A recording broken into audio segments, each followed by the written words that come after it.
अस्सलाम वालेकुम my YouTube family, सब कैसे हैं जी। उम्मीद है कि सब ठीक ठाक होंगे। सबकी ईद बड़े मज़े में गुजर रही होगी। अच्छा, तो ये वीडियो है वैसे तो ईद के दूसरे दिन की, लेकिन मैं इसको आज अपलोड कर रही हूँ क्योंकि आप सबको पता है कि मैं जो है वो अपनी अम्मी के पास आई हुई हूँ कराची। और ये व्लॉग मैंने भी ईद के दूसरे दिन का ही है क्योंकि हम ईद के दूसरे दिन ही निकले थे। लेकिन आज मुझे इसके पोस्टिंग का टाइम मिला है क्योंकि मैं यहाँ पर आने के बाद फिर 2 दिन बहुत ज़्यादा बिज़ी रह गई क्योंकि एक के बाद एक जो है वो मिलने के लिए लोग आ रहे थे। और फिर रूटीन भी ज़ाहिर सी बात है कहीं जाकर जो है ना बड़ी चेंज हो जाती है। तो उम्मीद करती हूँ कि आप सबकी जो ईद है वो बहुत अच्छी गुजरी होगी, सब ने बड़ा इन्जॉय किया होगा और रज रज के जो है ना गोश्त खाया होगा। वैसे सच्ची बात तो ये कि गोश्त खाया ही नहीं जाता। कुर्बानी का जो गोश्त होता है ना वो तो बिल्कुल नहीं खाया जाता। एनीवेज़, अब ये दूसरा दिन जो है ईद का, हम यहाँ पर सुबह 5 बजे अपने घर से निकल चुके थे और यहाँ पर मौसम बड़ा क्लियर है क्योंकि गर्मी है शदीद, तो बड़ी रोशनी आपको लग रही है लेकिन सूरज अभी तक नहीं निकला था यहाँ पर। और 4:45 बजे यानी कि हम लोग निकल गए थे और अब यहाँ पर 6 बजे का टाइम हुआ तो कुछ सूरज जो है ना, ये देखें मैंने ये वाला क्लिप भी जो है वो रिकॉर्ड किया था। यहाँ पे अब सूरज निकलना शुरू हो रहा है। तो हम लोग घर से जब निकले तो बड़े ही अनफ्रेश थे क्योंकि नींद भी पूरी नहीं हुई थी। रात को भी मैं पैकिंग कर करके फिर सोई थी। ईद का दिन था, गोश्त समेटा। ईद का व्लॉग भी मैंने आप लोगों के साथ शेयर किया था। दोपहर को भी बड़ा बिज़ी गुजरा। उसके बाद फिर गोश्त वगैरह समेटा सारा और घर की सफाइयाँ करवाईं दोबारा से। फिर सुबह बस मुश्किल से कोई 3 से 4 घंटे नींद पूरी की थी रात को। और यहाँ पर देखें बच्चे भी ज़ाहिर है साथ साथ डिस्टर्ब थे। फ़्लाइट का टाइमिंग ही कोई इतना अजीब सा था और फ़्लाइट लेनी भी मुल्तान से थी। अब यहाँ पे मेरी भी इतनी बुरी हालत हो रही है नींद से और बच्चों की भी। बच्चे भी सीट पर सो गए थे और मैं भी, क्योंकि बहावलपुर से मुल्तान ऑलरेडी 2 घंटों का है, मैंने आपको पहले ही बताया था। खैर, अब यहाँ पर मुल्तान सिटी में इंटर होने के बाद तकरीबन 7:30 बजे तक हम लोग यहाँ पहुँचे थे। 5 बजे घर से निकले और क्योंकि 1-2 जगह वकास साहब रुके भी थे तो हमें तकरीबन 2.5 घंटे लग गए थे। और अभी तो ट्रैफिक भी नहीं थी तो उसके बाद भी मतलब 2.5 घंटे लग ही गए थे। उसके बाद फिर अब हम लोग सुबह के निकले हुए थे। सुबह मेरी मदर इन लॉ ने हमें चाय तो बनाकर पिला दी थी तो ताकि थोड़ी सी एनर्जी आ जाए गाड़ी चलाने की भी वकास को और हम भी थोड़ा फ़्रेश हो जाएं। लेकिन भूख लग रही थी तो अब हमने सोचा कि कुछ खा लिया जाए। तो हमें ये नज़र आया यहाँ पर बड़ा रश था तो हमने सोचा ट्राई करते हैं। और यार माइंड ब्लोइंग, मैं कहती हूँ कि कमाल। नॉर्मली मुझे चने चावल इतने ज़्यादा कोई ख़ास पसंद नहीं है क्योंकि बहावलपुर से खा खा के ना बड़ा दिल ख़राब हो गया है और इतने कोई ख़ास अच्छे होते भी नहीं हैं वहाँ के। लेकिन जो ये थे ना, मतलब बहुत ही कमाल। बच्चों को साथ खिलाने के फिर मैंने भी खाए और बहुत ही अच्छा टेस्ट था इसका। हालांकि ये अंकल जो है वो सामने ठेले पे ही खड़े हुए थे इसको लेकर, लेकिन बहुत मज़े का इसका टेस्ट था। जज़ा जो है मेरी, वो राइस बहुत अवॉइड करती है तो उसने फिर अपने लिए नान और चने मंगवा लिए थे। और ये इतने लाड हो रहे थे ना बाबा के साथ क्योंकि इसको पता था कि आज चले जाना है। और ये देखिए, अब मेरी वॉइस रिकॉर्डिंग के टाइम पे ही ना बाहर आइसक्रीम वाला आ गया है। मुझे लगता है कि उसकी आवाज़ भी रिकॉर्ड हो जाएगी साथ।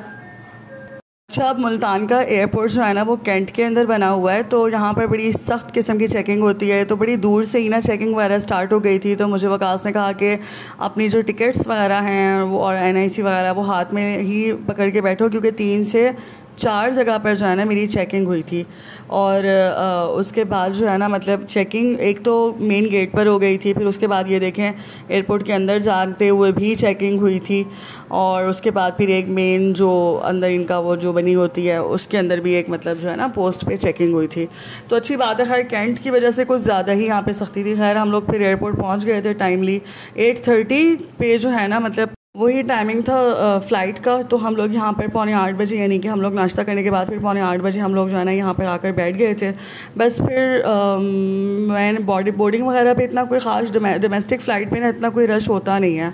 इंटरनेशनल फ़्लाइट हो तो फिर उस पर खैर काफ़ी रश होता है, बोर्डिंग्स की लाइन होती है और जो है ना, लेकिन डोमेस्टिक फ़्लाइट पे आपको जो है ना इतना ज़्यादा टाइम नहीं लगता क्योंकि पैसेंजर्स कम ही होते हैं। अब यहाँ पर बच्चों के लाड ख़त्म नहीं हो रहे थे और क्योंकि उनको पता था कि बाबा ने चले जाना है और बाबा को भी पता था कि बच्चों ने चले जाना है। मेरे हस्बैंड जो है ना वो बहुत ज़्यादा अटैच हैं अपने बच्चों से, बहुत ज़्यादा अटैच हैं। और मुझे लगता है कि सबके ही बाबा होते होंगे लेकिन मैं जब इन लोगों की बॉन्डिंग देखती हूँ तो मैं कहती हूँ कि यार बस हो गई है अब ना, बहुत ज़्यादा ही तुम कुछ करते हो। खैर, यही दिन है बच्चों के भी अपने लाड उठवाने के, फिर तो बच्चे बड़े हो जाते हैं, पता ही नहीं चलता।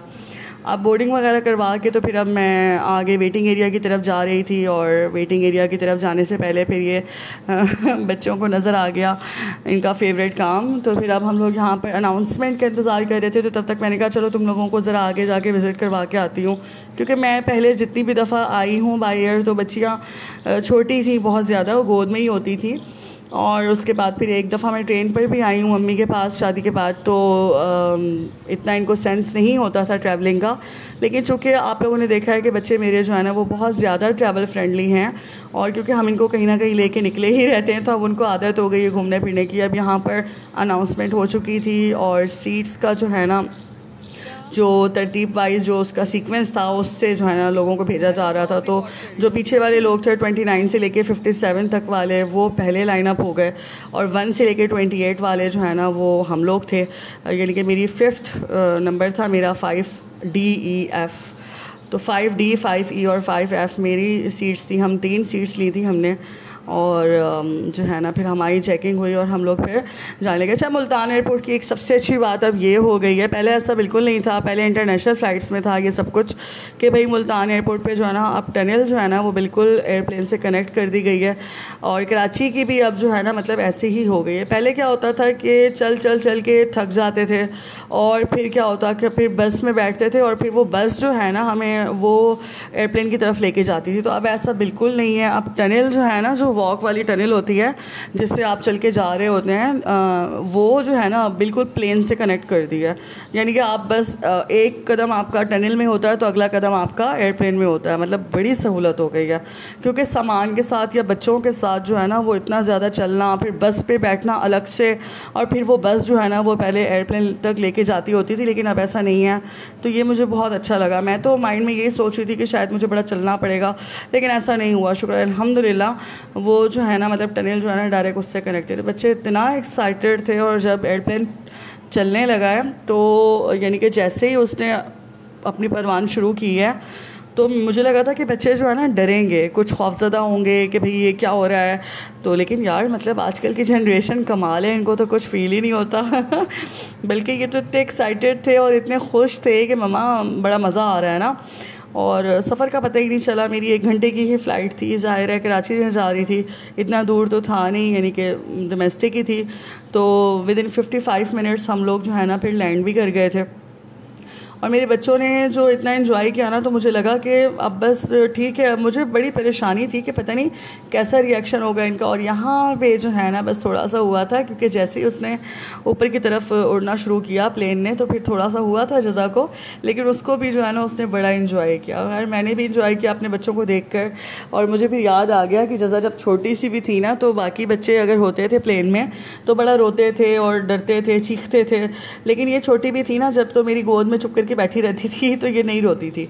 अच्छा, ये फिर PIA वालों जो देते हैं ब्रंच कह लें इसको आप, या ब्रेकफास्ट कह लें, जो भी कह लें, तो यहाँ पर ये फिर आधे घंटे बाद ही ना उन्होंने मतलब ये देना शुरू कर दिया था। और इसमें ये बर्गर्स वगैरह थे, कोल्ड ड्रिंक्स थी, तो किसी काम की नहीं थी टू बी वेरी ऑनेस्ट। कोई इनका टेस्ट नहीं था ना मीठे का कोई टेस्ट था। बस एक जो इसमें काम की चीज़ थी वो ये था कि इसमें कोल्ड ड्रिंक थी, तो बस उसी से फिर मैंने गुजारा चलाया। और मैंने तो अपने रख दिए थे, बच्चों ने भी बस ऐसे ही एक एक जो है ना बाइट लेके तो रख दिया था। जाहिर सी बात है बिल्कुल भी टेस्ट नहीं था। और अब यहाँ पर अनाउंसमेंट हो गई थी कि जी हम अब बड़ी जल्दी लैंड करने जा रहे हैं, और यहाँ पर हम अब वेट कर रहे थे कि कब हमारा प्लेन जो है वो लैंड करे और हम उतरे। बड़ा ही मतलब स्मूथ रह गया हमारा सफ़र ना, बच्चों के साथ बिल्कुल भी तंग नहीं हुआ। लेकिन ये है कि इस वाले प्लेन की ना ये देखें सीट्स बहुत कंजस्टेड थी।